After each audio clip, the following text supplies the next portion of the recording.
Pada awal pagi 26 Disember 2004, gegaran gempa bumi 9.2 pada skala Richter menggegarkan lautan India yang tidak berapa jauh dari pusat gempa di pantai Lok Nga di mana saya berada sekarang. Ketika itu dunia sedang berlibur kerana hari Minggu dan kita mendengar berita ada gempa bumi berlaku dan tsunami menyusul. Di Lok Nga ini antara lokasi yang paling parah kerana ini merupakan lokasi pesisir pantai Aceh yang paling hampir dengan titik gempa. Apabila gempa berlaku 10 ke 20 minit selepas itu tsunami datang membadai dari arah lautan India itu. Dan kawasan ini seperti padang jarak padang Tukukur, penduduk di Wiraya dan Lok Nga termasuk kawasan-kawasan kampung lain di sini musnah dan menjadi korban utama. Kalau di Wiraya sahaja lebih 1,300 menjadi korban. Jadi hari ini merupakan hari memperingati 20 tahun tsunami Aceh dan kami memberikan liputan khusus apakah yang kita belajar dari tsunami terbesar dalam sejarah moden dan bagaimana kita bergerak ke hadapan dalam melihat komuniti yang mungkin dapat lebih baik menghadapi bencana. Ikuti laporan saya Nazri Kahar dan juga Mak Ruzli dari Bandar Aceh sempena 20 tahun memperingati tsunami.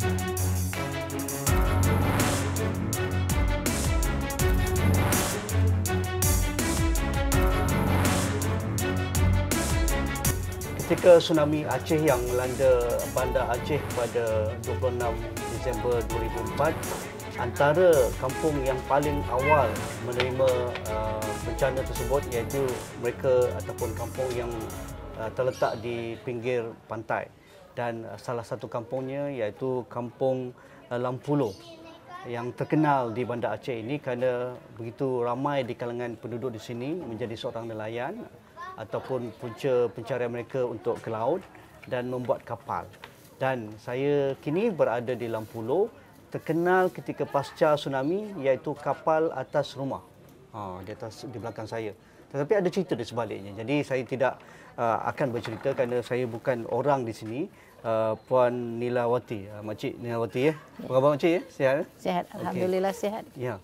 Makcik, kalau kita nak imbas sedikit, Kampung Lampulo apa yang menyebabkan dia terkenal di Aceh ni? Ya. Nama saya Nilawati. Ya.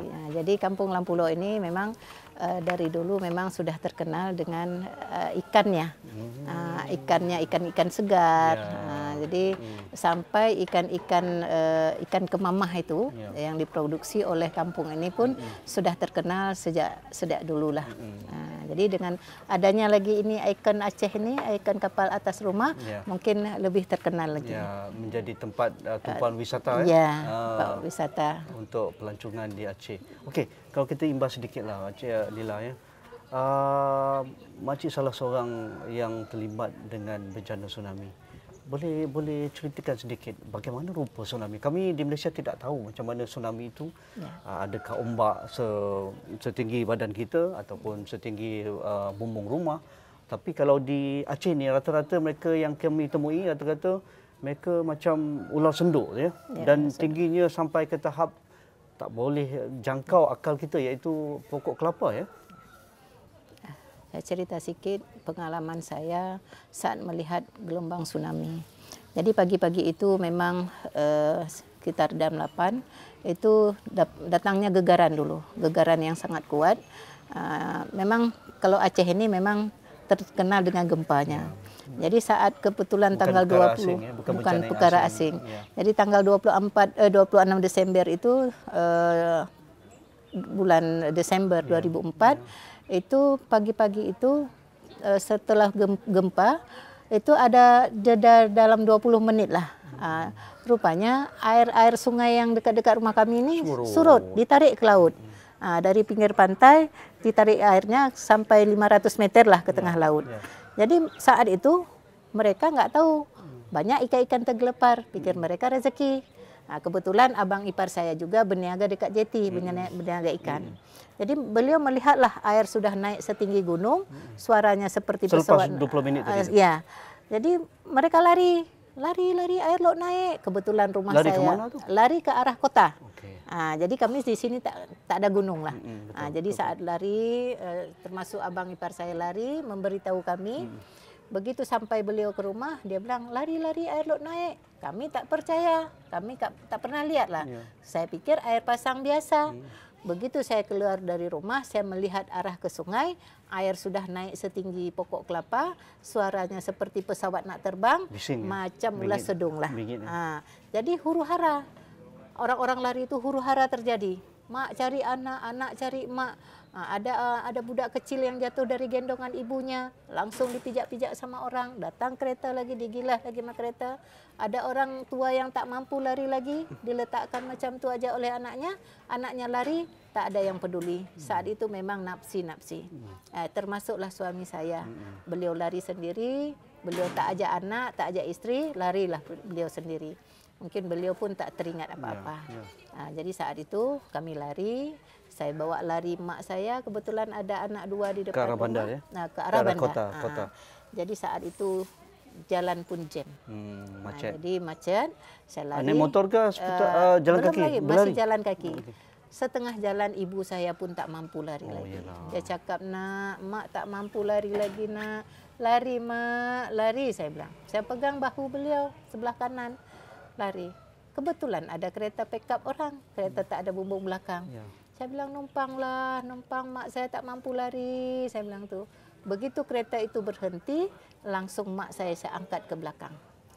Dari mana tenaga saya pun tak tahu. Begitu mak saya berat macam tu, saya mampu angkat mak saya ke belakang. Anak saya 2 di belakang, saya naik di depan. Karena di depan baru 2 orang. Jadi begitu saya buka pintu, saya masuk ke dalam kereta.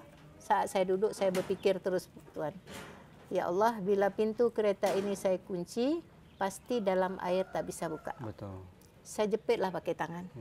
Yang punya kereta pun cakap, anak, kunci aja pintunya, kunci. Saya tak kunci. Karena saya teringat, bila saya kunci pintu ini, pasti dalam air tak bisa buka. Saya jepitlah. Jalanlah kereta itu, kira-kira baru 2 meter. Kereta berjalan, langsung kereta kami langsung naik digulung dalam air. Saat itu saya sudah pasrah lah. Mak saya di belakang, anak saya di belakang tu terkeluar semua. Tercampak semua. Tinggallah saya di depan. Begitu kepala kereta masuk ke dalam air, airnya penuh. Teringat saya, ya Allah, tadi pintu kereta tak saya kunci.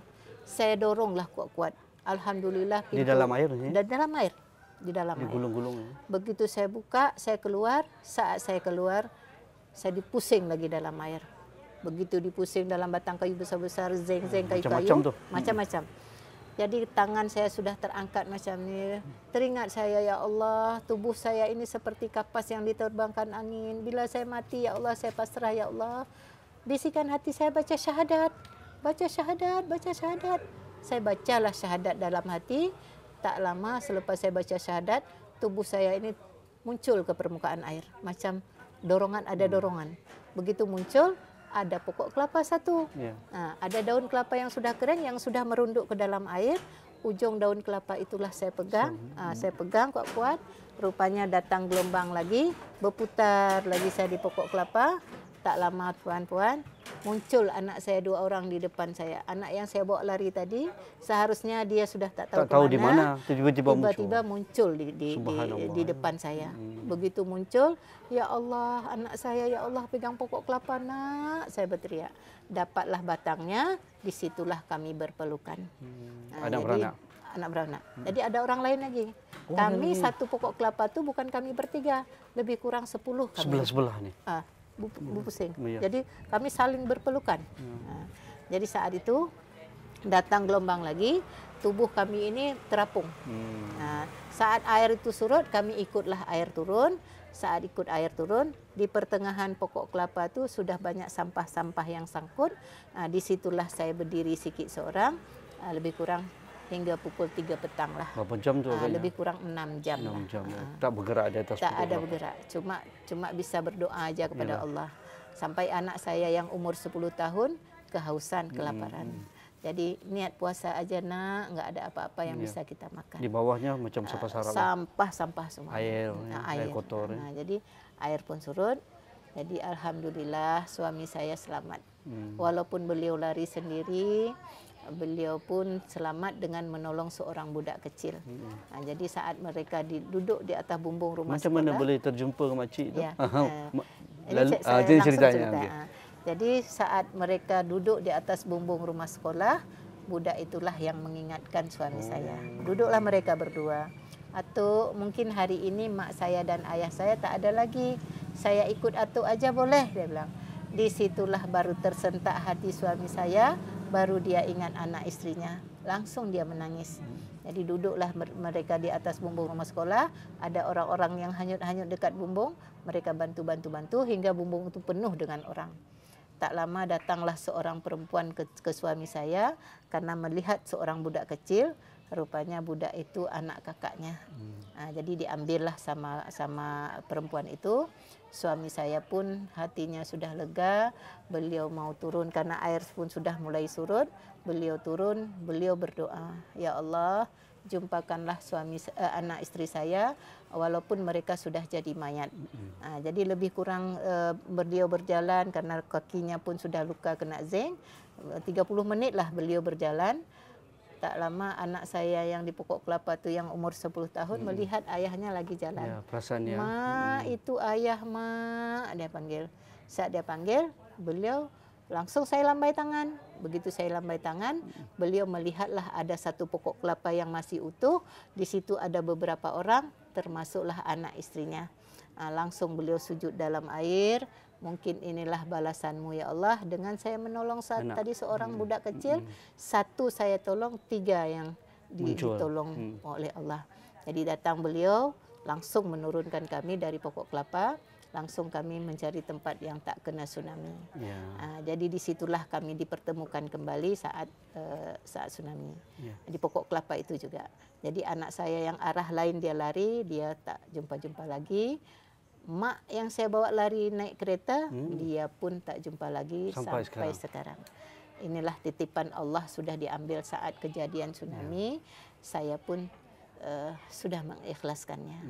Jadi mudah-mudahan mereka mendapatlah pahala syahid dan diterimalah di sisi Allah Subhanahu Wa Taala. Ya, Puan Encik Nila, ni apa cerita pula kapal ni? Macam mana pula boleh landing atas rumah orang di Longpulo ni? Jadi kalau cerita kapal ini, memang kapal nelayan di sini banyak yang sangkut-sangkut. Cuma yang famous, yang punya cerita, yang punya kisahnya memang kapal ini. Jadi kapal ini menyelamatkan 59 orang. Oh, pada ketika tsunami itu? Ketika tsunami. Asalnya dari mana? Asal kapal ini dia lagi di atas docking.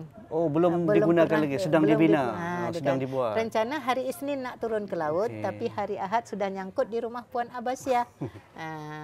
Jadi kalau ceritanya memang kapal ini dihanyutkan oleh air tsunami juga.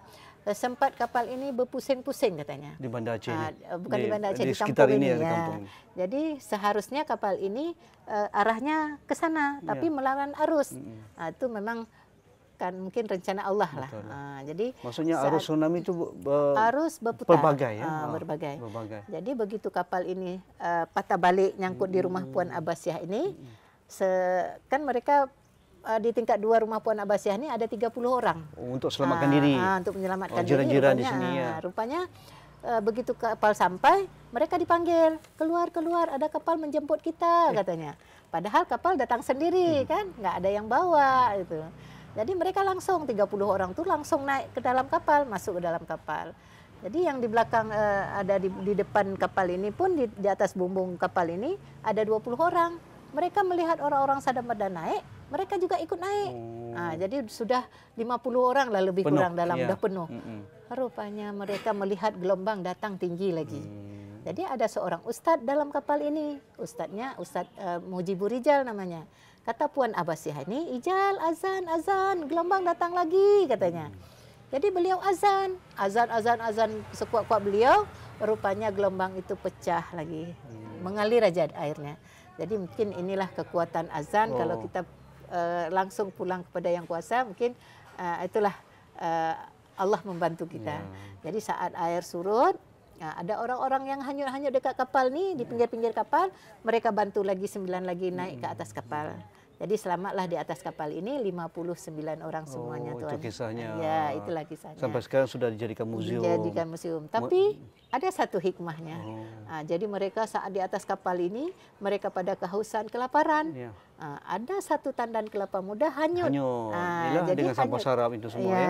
Jadi mereka sampai ambil, ke kapal. Mereka ambil bawa naik ke atas, mereka belah, mereka bagilah air kelapa itu sikit seorang. Itulah penumpang lapar mereka saat itu. Jadi semuanya berapa ramai orang di atas kapal yang selamat? 59 orang. Termasuklah Puan Abbasiyah ini. Tuan rumah? Tuan rumah. Okey. Sampai sekarang beliau suaminya masih enggak ada? Suaminya saat itu berada dekat Medan, di luar, tugas dekat Medan. Ketika hari tsunami. Ya. Okey, Makcik sekali lagi, berapa ramai yang menjadi korban di Kampung Lampulo ini? Ya. Dulu kami masyarakat Kampung Lampulo ini ada 6.000 orang. Jadi 4.500 korban tsunami langsung meninggal, 1.500 yang selamat. Itu pun ada yang luka-luka, cedera, itulah 1.500. Seperti saya sangkut di pohon kelapa, termasuk anak saya juga, orang-orang lain yang hanyut ke laut. Itulah. Ada perubahan yang dilakukan oleh pihak pemerintah, NGO dan juga dunia yang datang menolong di sini? Berapa lama maksudnya Makcik pulih semula? Ada rumah, ada tempat tinggal? Kalau di sini mungkin dalam 2 tahun itu sudah pulih kembali. Seperti biasa? Alhamdulillah sudah muncul lagi rumah-rumah, sudah dibagi rumah-rumah. Dibina baru? Dibina baru. Cuma saya 2 tahun masih di kampung orang. Mengungsi di rumah saudara? Mengungsi tempat orang lah. Belum dibina lagi rumah? Rumah sudah dibina, tapi hebatnya kalau NGO yang buat rumah kami ini, kalau tidak layak pakai, mereka runtuh kembali. Tak mau tinggal. Runtuh kembali, buat lagi. Baru. Itu memang sampai menjaga kualitinya. Kualitinya. Untuk memastikan Makcik duduk selesa ya. Jadi apa hikmah tsunami pada secara peribadi Makcik inilah? Kalau hikmah secara peribadi mungkin dulunya terutama Lampulo ini memang banyak-banyak juga orang GAM itu. Ada juga orang GAM.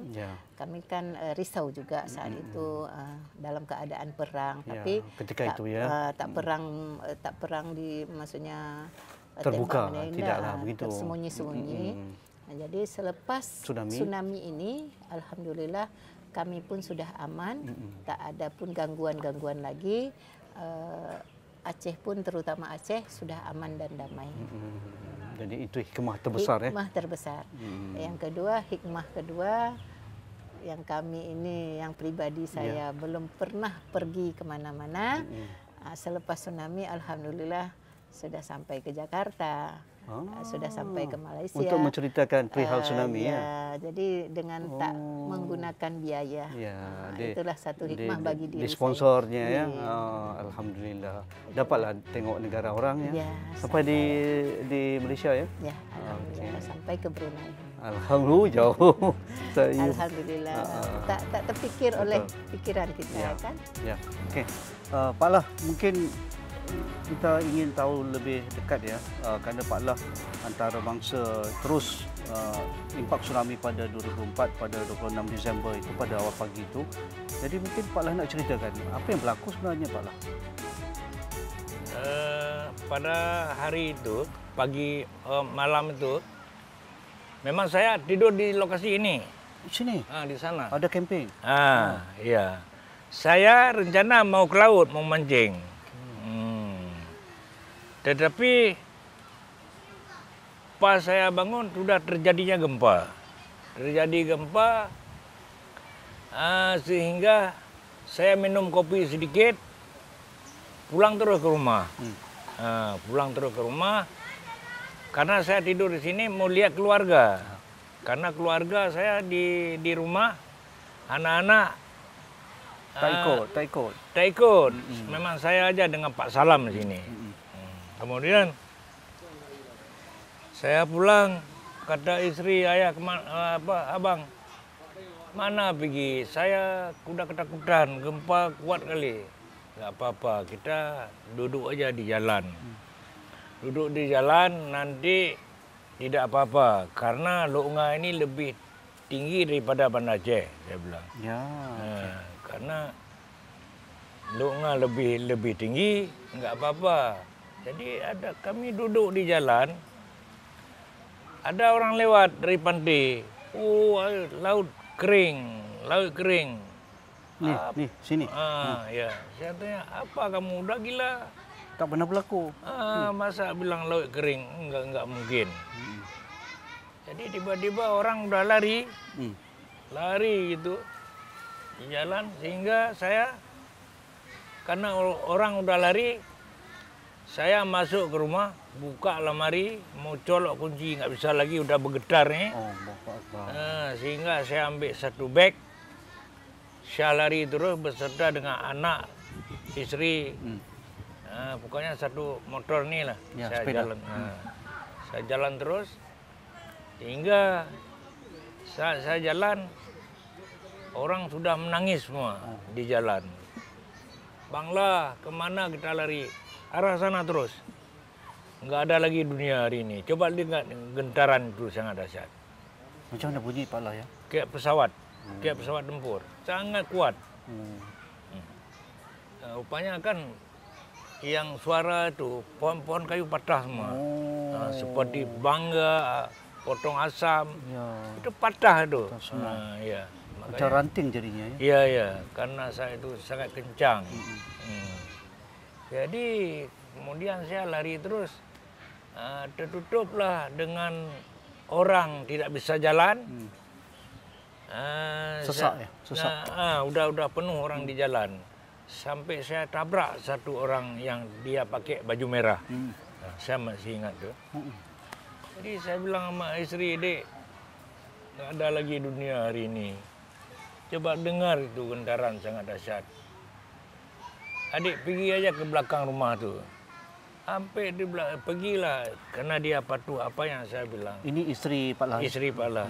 Tahu-tahu dipanggil sama orang lain. Dipanggil sama orang lain, pergilah ke tempat lain. Padahal di si belakang rumah tuh yang saya bilang tuh, setetes pun nggak ada air. Nggak ada air. Jadi saya bilang sama anak, nggak tahu lagi kita macam mana. Bentar lagi saya azan. Saya azan. Azan penuh? Tak sempat? Saya rasa nggak habis. Nggak habis. Saya udah di bawah air. Dah bergulung nih. Masukkan ke dalam rumah. Tidak sadar.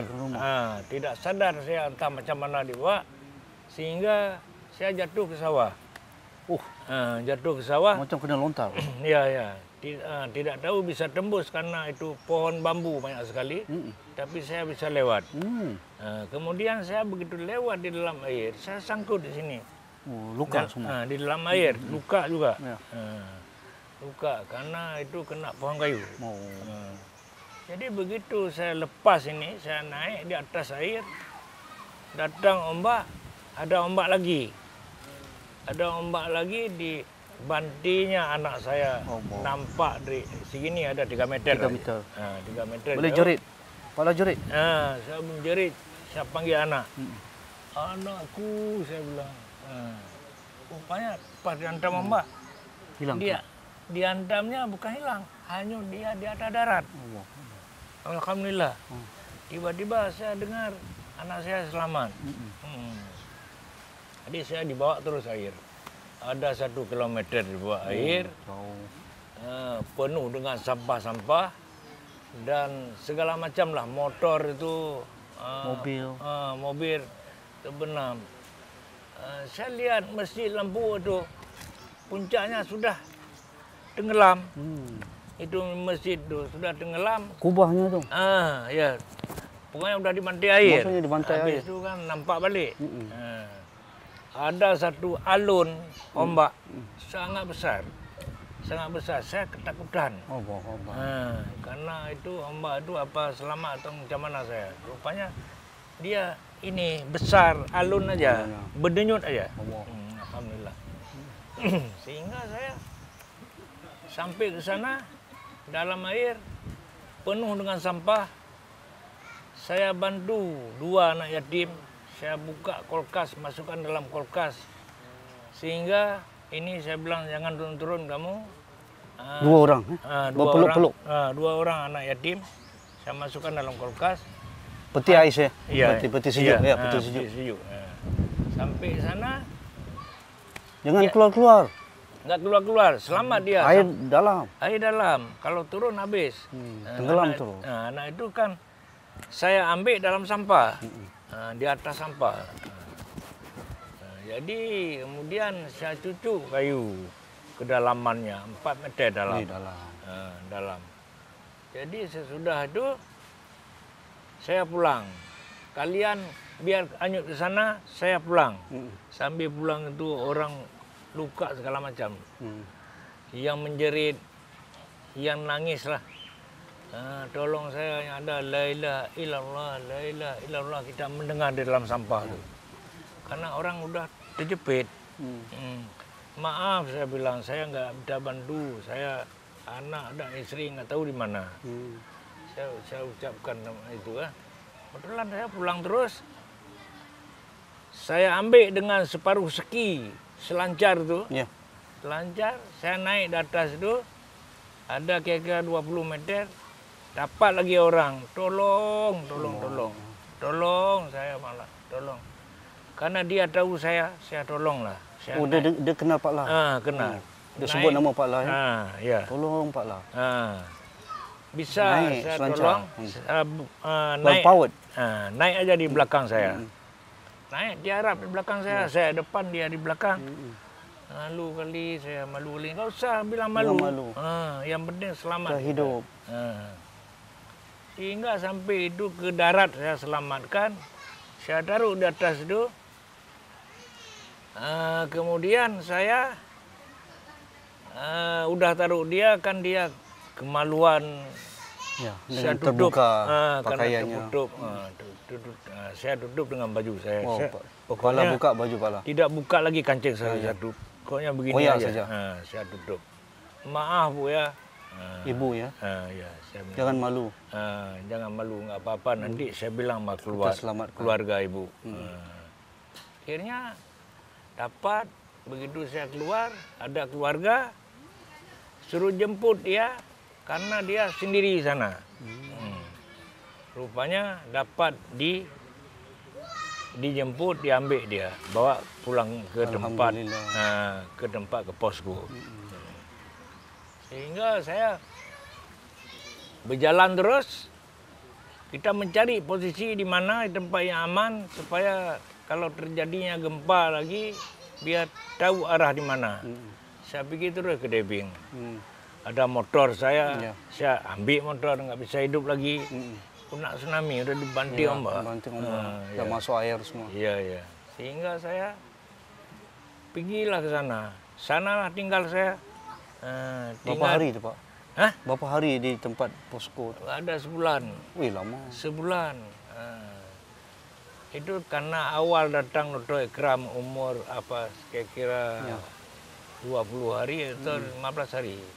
Jadi apa perbualan Pak Lah dengan orang rumah, dengan istri? Apa kata-kata terakhir? Tidak jumpa. Yang akhir itu Pak Lah kata ini mungkin perjumpaan kita yang terakhir. Pak Lah ada ungkap itu. Saya bilang sama istri saya, kita berpisah hari ini, Dek, karena dunia nggak tahu lagi bagaimana. Ini gentaran sangat dahsyat. Gentaran pohon-pohon kayu itu patah. Sempat tu saya bilang, maafkan abang Dek. Dia sempat membalas Pak? Enggak membalas, diam aja. Dia udah ketakutan. Takut, pucat, luar biasa. Luar biasa. Pada istri saya, orangnya panjang sedikit, mulus. Orang daerah sana. Dengan anak bagaimana? Anak enggak tahu lagi juga. Sampai ke sekarang? Sampai sekarang? Tak tahu di mana jenazahnya. Enggak tahu lagi. Dan akhirnya Pak Lah, berapa orang yang korban di Wiraya? Wiraya 1.200 orang. Totalnya berapa? Yang kalau masih hidup? 2.000. Jadi 700 saja. Iya. hingga 250 awal-awal. Yang mula-mula waktu Habis awal. tsunami yang 250. yang dapat selamat Kumpul-kumpul. 250. Satu keluar. Macam baru kembali dari perang. Iya. Jadi selepas 20 tahun, apa hikmah tsunami pada Pak Lah? Lebih senang sekarang daripada dulu.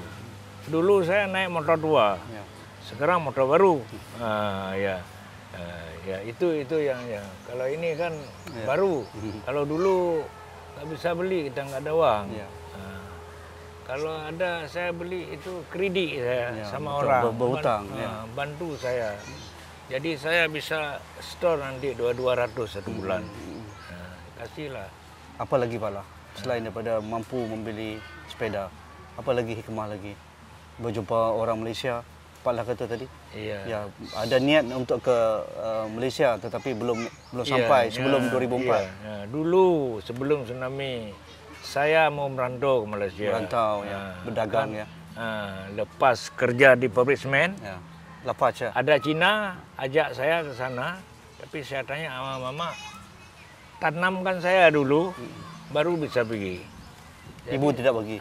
Tidak bagi. Sedih kali karena saya anak tunggal. Anak tunggal. Ya.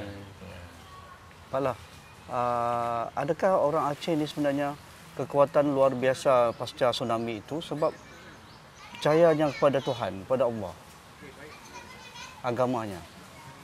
Orang apa? Aceh, Orang Aceh. termasuk wilayah. Iya.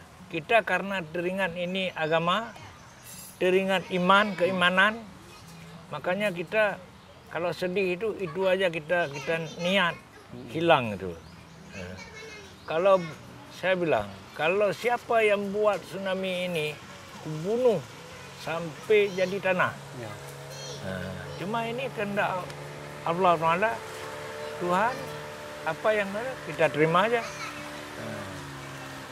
Berat itu memang. Berat, ya. Jadi takdir itu diterima dengan redha, Pak Lah. Iya, dengan kita. Ya. Kita terima itu karena itu tugas. Kehendak Tuhan. Dan kisah-kisah tsunami memang tidak pernah dengar ya sebelum ini, Pak Lah. Saya tidak pernah dengar. Tsunami itu apa itu? Begitu saya di tenda. Tsunami apa tsunami? Bukan tsunami kau bilang, musibah. Tak pernah didengar. Nggak pernah saya dengar. Gempa biasa. Gempa memang biasa. Tapi tsunami ini tidak. Tsunami ini nggak pernah. Zaman saya datuk dengar. nenek kita pun tidak pernah dengar. Nggak pernah dengar.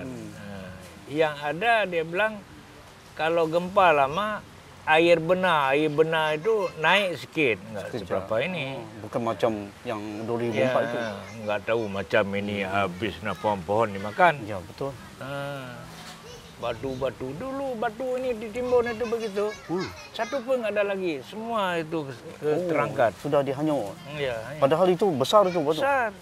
Besar. Ya. Macam mana rupa kuala sungai Long Ngai ini, Pak Lah? Dulu sebelum Dulu tsunami. macam ini. Ya, tapi kemari lagi. Ini jadi tanah tsunami yang sudah dibawa hanyut. Pak Lah tambah lagi. Saya bersihkan kampung. Bersih kampung. Apa yang ada saya bawa kemari sehingga jadi lahan saya. Okay. Secebis kisah yang sempat kami rakamkan dari kisah Pak Lah, Pak Kecik dan Ibu, bagaimana mereka menjadi mangsa terus tsunami 2004, kehilangan keluarga, kehilangan anak, kehilangan isteri dan sebagainya. Ribuan lagi mangsa seperti Pak Lah dan juga Pak Kecik. Tetapi mereka tidak menangis lama. Mereka tidak bersedih berbulan-bulan, bertahun-tahun. Aceh terus bangkit. Aceh tidak menangis lagi. Dan kita ingin dengar bagaimana kebangkitan Aceh ini pasca tsunami dari pemulihan dan juga pembangunan semula dengan pendekatan-pendekatan kebencanaan yang baharu. Terus bersama kami dalam liputan khusus Tsunami Aceh 20 tahun.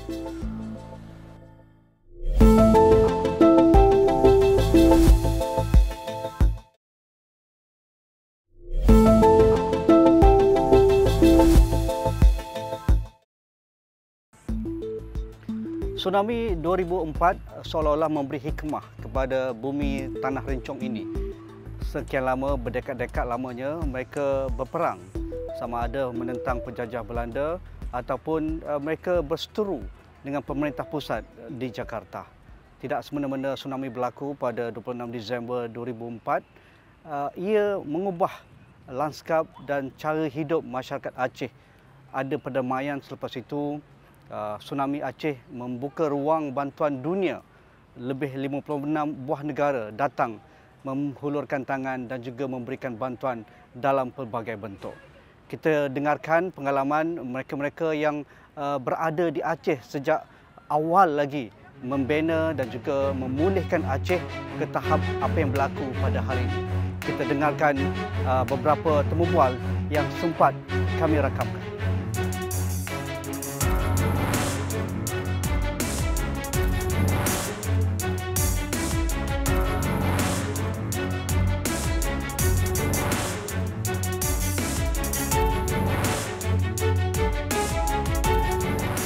Saya teringat kisah yang dibicarakan kepada saya, Pak Azam, yang sekarang ini merupakan penasihat teknikal kanan mesin Malaysia, yang berbicara bagaimana beliau diarahkan bersedia untuk ke Tanah Rencong ini atau di Aceh apabila tsunami berlaku pada 26 Disember 2004. Beliau mendapat arahan daripada bos beliau ketika itu, iaitu seorang wanita, Azam, anda bersedia?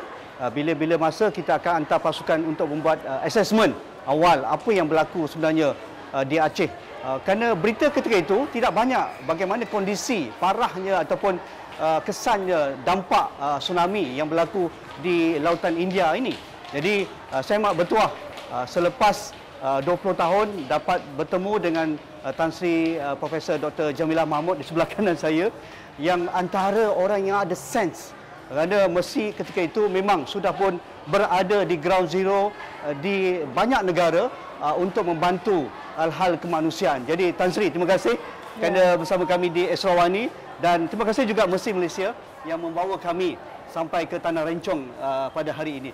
Tan Sri, mungkin boleh imbas sedikit ketika berlakunya pada pagi 26 Disember 2004 dan mungkin mendapat berita awal ketika itu, mungkin kita tak tahu bagaimana situasinya, parah ataupun tidak tsunami di Lautan India pada ketika itu.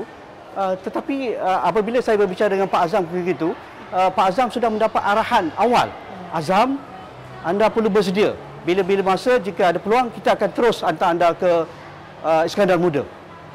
Apa yang trigger Tan Sri pada ketika itu? Sebenarnya semua ni adalah a series of coincidences. Pada masa tu, bulan Oktober tahun 2004, saya baru disahkan sebagai undeck train. Maknanya saya melalui latihan untuk menjadi seorang dari pasukan United Nations Disaster Assessment. Jadi banyak pengetahuan yang saya dapat, dan juga saya dapat alert pada phone saya masa tu, SMS dari GDEX. Maknanya tiap-tiap kali ada berlakunya gempa bumi, telefon saya akan berdering. Dan pada masa tu saya dapat maklumat bahawa gempa bumi berlaku di epicenternya tak jauh daripada Melabur. Tapi berita tak keluar tentang Aceh. Semua berita Sri Lanka, Phuket dan sebagainya. Jadi saya fikirkan, saya kira pada masa tu kemungkinan besar epicenter itu mengakibatkan tsunami yang dahsyat di Aceh, tetapi mungkin semua komunikasi down. Yeah. Jadi itulah sebabnya saya tergerak, saya cakap Azam, kita terus ke Aceh sebab tak ada orang pergi ke sana, semua berita untuk menunjukkan Phuket dan sebagainya. Jadi terus Azam ke sana dan menjadi pasukan pertama dari luar negara yang sampai ke Aceh. Mungkin Tan Sri boleh bagi sedikit imbasan juga ketika menghantar Azam itu, kemungkinan Pak Azam pun tidak tahu betapa dahsyatnya tsunami berlaku di Aceh. Jadi apabila ada catatan dalam buku Pak Azam itu, saya tak tahu nak mula di mana, Dr. Jem. Jadi saya hantar Azam sebab Azam adalah seorang yang saya amat percayai kemampuan beliau, dan dia teknikal. Jadi dia boleh melihat sesuatu dengan cara teratur. Dan saya juga hantar jururawat yang agak senior dan juga doktor. Jadi saya kata part-part hal medical you jangan masuk campur, you buat on the ground assessment sebagai technical expert. Pada masa tu saya pun tak sangka bila Azam sampai tu mayat masih bergelimpang. Dia telefon saya, dia kata, Dr. Jim, saya tak tahu nak buat apa dah.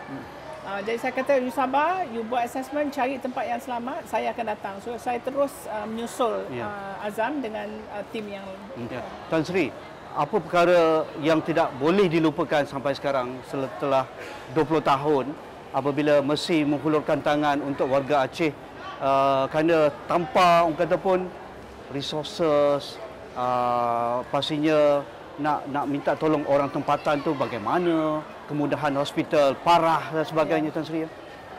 Banyaklah riwayat dan memory yang agak pedih dan juga ada yang gembira.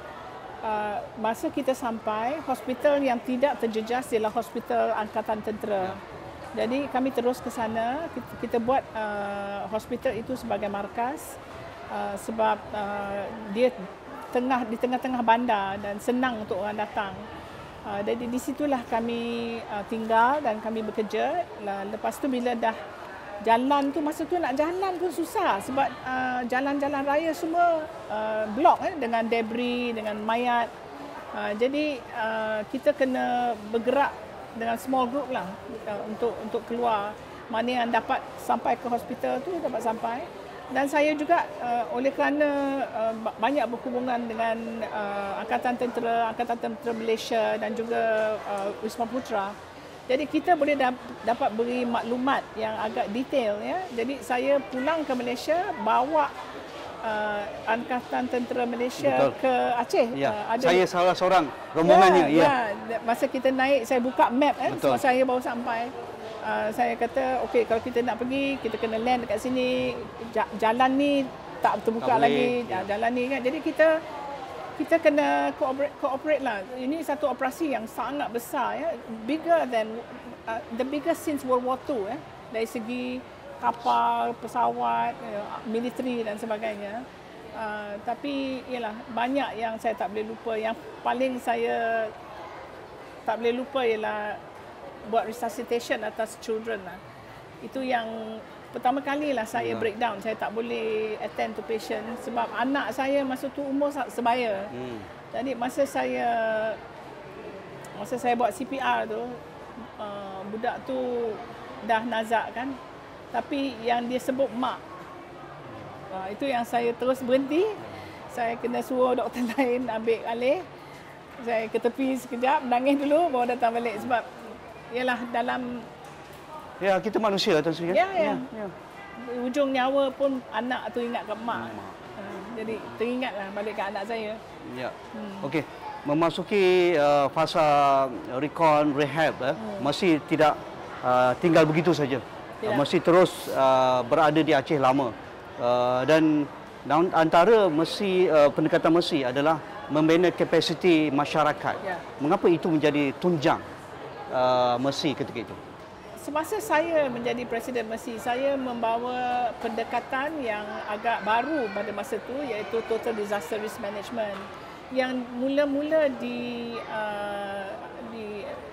digunakan di Jepun. Ya. Bermakna kita tak boleh tinggalkan masyarakat begitu saja. Kita kena lihat lingkaran pengendalian bencana dari persiapsagaan, response, recovery, pemulihan dan juga rehabilitation. Jadi dalam proses recovery rehabilitation, kita kena ingat human capital. Sebab semasa saya sampai, saya ingat lagi saya duduk dekat nursing hostel. Nurses hostel tu ada lagi baju-baju nurse yang berlipat atas katil. Keluarga datang marah kita, tidur atas katil anak dia ke adik dia. Dia kata nanti dia balik. Kita tahu dia dah tak ada. Kita tak tahu macam mana anak dia ya. Tidak, kami jaga dengan hormat. Kami tumpang dijerkah tidur. Dijerkah dijerkah. Kami kata kami barang-barang dia semua ada. Kata cuma kita tumpang tidur, kita tumpang rehat. Dan di situlah saya dapat tahu hampir 2,000 jururawat terkorban semasa tsunami. Jadi bagaimana kita nak membangunkan balik Aceh kalau kita tidak membuat melihat human capital development, jururawat, doktor, allied health sciences dan sebagainya. Jadi di situlah kelebihan Mercy, alhamdulillah dengan sokongan daripada donor, kita boleh sebab semasa respons ramai orang datang. Bila kamera semua dah tak ada, semua hilang. Jadi kita stay sampai sekarang. Kita masih di sini. Orang Aceh ini dah jadi macam keluarga kepada kita. Jadi kita bina rumah, kita bina nursing college, kita bina sekolah yang menjadi sekolah agak yang paling baik di Sumatera. Kita bina pharmaceutical pharmacy, kita bina rumah, sumur ataupun telaga. Jadi banyaklah projek dan juga projek kesiapsiagaan dan education yang masih berlangsung. Dikatakan oleh UNDP bahawa apabila hikmah bencana itu ada peluang-peluang baru. Antara peluang baru yang dilihat diguna oleh Aceh adalah disaster tourism. Apabila ramai Iskandar Muda pun dah sibuk dengan international flight bandara Iskandar Muda dan pelancong-pelancong datang ke kawasan-kawasan natural seperti mana Tan Sri katakan tadi. Tetapi ia perlu juga berpada-pada dengan Tan Sri dan generasi hari ini, generasi pasca tsunami yang 20 tahun alumni daripada sekolah menengah atas dan juga universiti. Mereka tidak melalui tsunami, mereka tidak melalui sengketa ketika itu. Tetapi mereka dalam keadaan yang aman dan tanpa bencana besar. Jadi bagaimana mereka ini perlu menjadi warisan generasi Aceh yang benar-benar faham berkaitan dengan disaster resilient community tu. Ini yang saya sebutkan total disaster risk management, the rehabilitation tu. Sebab generasi sekarang yang mula bekerja adalah generasi yang mungkin sangat kecil semasa tsunami. Mereka tak ingat. Masih 2 tahun, 5 tahun. Ada museum seperti tempat kita duduk ni. Is very important dan sangat penting. Dia boleh capture sejarah tsunami dan juga menunjuk dan beri experience misalnya bila kita masuk tunnel, kita rasa air tu dalam sumur yang ada nama-nama orang yang meninggal kan, itu pada saya sangat sedih. Real. Tapi sebab kita ingat, kita dewasa, kita ingat apa yang berlaku kan. Untuk saya bila saya dalam kereta lalu ni, saya masih terbayang-bayang mayat tepi jalan sebab ini semua jalan-jalan yang saya melalui. Tapi untuk generasi muda, kita kena hidupkan balik kefahaman bahawa bencana adalah satu opportunity juga crisis is every opportunity. Satu membawa keamanan kepada Aceh, tetapi sekarang mereka kena lihat bagaimana preparedness untuk bencana lain dan juga kepentingan kita menjaga kawasan liar dan juga alam sekitar dengan baik. Sebab kita Aceh juga mengalami pandemik COVID di mana mungkin ekonominya merosot juga akibatnya Tapi kalau kita tak jaga alam sekitar, pandemik tu mungkin berlaku lagi. Jadi saya rasa pembelajaran education yang berterusan sangat penting. Dan kalau kita lihat di sekolah di Lok Ngah, saya yang kita bina dulu, mereka menang banyak award untuk sains dan juga untuk mereka, anak-anak tu semua dah pandai dalam disaster preparedness. Nursing college yang kita bina dengan dana dari Petronas sudah pun mengeluarkan PhD. Wow. And the first university di Sumatera di mana semasa saya datang balik lepas tsunami sudah ada Masters in Disaster Nursing yang diiktirafkan oleh Australia. So it's banyak opportunity yang berlaku dan orang Malaysia pun kena belajar daripada orang Aceh di sini. Akhir sekali Tan Sri, what you hope untuk Aceh sebagai living lab after tsunami 20 tahun yang lalu supaya ia menjadi reference dunia global. Kerana kerentanan bencana semakin kerap sekarang dan Tan Sri begitu dekat dengan isu-isu sebegini. Apa pandangan Tan Sri? Saya rasa Aceh perlu melihat satu daripada sumber ekonomi is actually making this a real living lab di mana universiti-universiti lain boleh datang belajar, itu menjadi satu punca. Yang keduanya saya rasa Aceh harus selalu iktibarlah tsunami ini, ingat balik. Tapi jangan keterlaluan. Betul. Saya harap moderasi di sini berlaku kerana kita nak keamanan tu maintain Yang ketiga, jaga alam sekitar dengan baik. Jangan hapuskan alam sekitar yang boleh melindungi masyarakat Aceh. Assalamualaikum dan salam sejahtera. Saya Nazri Kahar dari Esrawani dan hari ini saya amat bertuah kerana kebetulan kami dengan tim Mesin Malaysia dapat berkunjung ke rumah Gubernur Aceh dan kita dapat Gubernur Aceh dapat meluangkan masa untuk kita sedikit dalam kesibukan yang amat sibuk jadual sehariannya. Jadi saya bersama dengan Bapak Dr. Safrizal, Gubernur Aceh. Bapak, terima kasih. Assalamualaikum, Bapak. Waalaikumsalam. Terima kasih kerana sudi ditemu bual untuk Esrawani. Ya, terima kasih juga sudah mampir di kediaman. Terima kasih, Pak. Pak, bagaimana ya kalau kita nak imbas sedikit? Kerana kami datang dengan tujuan untuk kita memperingati 20 tahun tsunami Aceh. Jadi dari keseluruhan yang Bapak lihat, bagaimana Aceh bangkit selepas tsunami 2004 itu hingga sekarang sudah memasuki usia 20 tahun. Walaupun itu satu bencana yang sukar dilupakan dan amat perit bagi warga Aceh. Tetapi pastinya Aceh perlu bangkit untuk terus hidup. Silakan, Pak. Ya, pertama terima kasih sudah hadir dalam rangka peringatan 20 tahun tsunami Aceh dan tentu sudah melihat sekitarnya ya, sudah memang prinsipnya pasca tsunami Aceh kita berupaya untuk build back better. Ya, sebagai moto kita bekerja keras. Semula barangkali kita tak percaya diri, inconfident melihat devastating disaster yang kita hadapi, kita alami. Seakan tak mungkin ada kehidupan lagi dengan situasi seperti ini. Akan tetapi dengan sokongan moral, bantuan fisikal, bantuan finansial, bantuan natural ya dari sekurangnya 56 negara yang ikut bersama-sama dengan masyarakat Aceh untuk teguh pada keyakinan bahwa semua hambatan, semua rintangan bisa diatasi dan tentu sokongan moral dari dunia internasional ini sangat menguatkan masyarakat Aceh sehingga confidence-nya kembali, keyakinan untuk segera memperbaiki situasi kembali.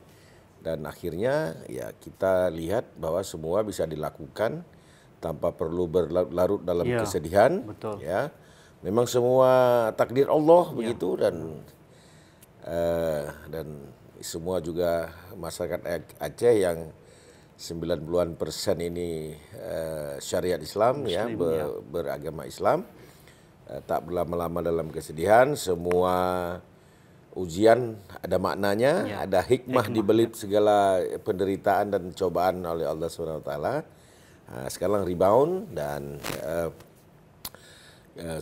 ekonomi sudah mulai bangkit, kehidupan sudah mulai membaik. Yang hikmah yang juga yang paling lebih besar lagi setelah tsunami terjadi peacemaking proses yang bagus sekali antara Gerakan Aceh Merdeka dengan pemerintah Indonesia dan hari ini tidak ada dan kita menjadi salah satu safest place, menjadi salah satu tempat paling aman di Indonesia dengan tingkat kriminalitas yang minimum. Bahkan kedai kopi pun kita lihat sampai pagi pun masih buka begitu. Luar biasa. Ini berkat sokongan moral dari dunia internasional dan tentu juga nasional dan rekan-rekan dari daerah-daerah lain di Indonesia. Pada pandangan Bapak Safrizal, adakah ini juga menjadi contoh betapa kuatnya semangat warga Aceh, warga Tanah Rencong ini, kerana ia seolah-olah ingin menjadi satu contoh kepada dunia bahawa bencana memang berlaku, tapi untuk bangkit segera itu yang luar biasa. Saya kira ini semangat juang yang tinggi memang sudah menjadi modalitas dari dulu ya. Sejak dulu zaman Hindia Belanda, sejak zaman Portugis, sejak zaman Kerajaan Aceh sudah membentuk karakter pejuang yang tidak berakhir-akhir ini perjuangannya begitu Tidak mudah mengalah Pak ya. Ya, tapi untuk cobaan karena bencana baru kali ini yang besar sekali dan sepanjang memori orang masih hidup sejak 100 tahun terakhir ini barangkali yang paling besar, paling berat, paling parah begitu. Dan saya kira kalau sendirian itu tidak mampu kita hadapi itu ya. Dalam arti beberapa bulan pertama kita sangat terpukul, semua tafakur tapi beberapa bulan kemudian dengan datang bantuan dari mana-mana, menguatkan, menggandeng tangan, ya, solidarity, ya, humanity, maka semangat juang yang tadi yang sudah ada di dalam DNA darah, warga Aceh, ditambah sokongan moral yang cukup besar dari penduduk dunia dari ini, maka berkahwinlah dia antara semangat juang dan semangat yang diberikan dari eksternal ini menguatkan bahwa kita tak boleh lama-lama bersedih hati karena dunia terus berputar, ya. Dan banyak pekerjaan yang harus kita selesaikan, belajar dari hikmah-hikmah yang kita dapatkan dari bencana ini.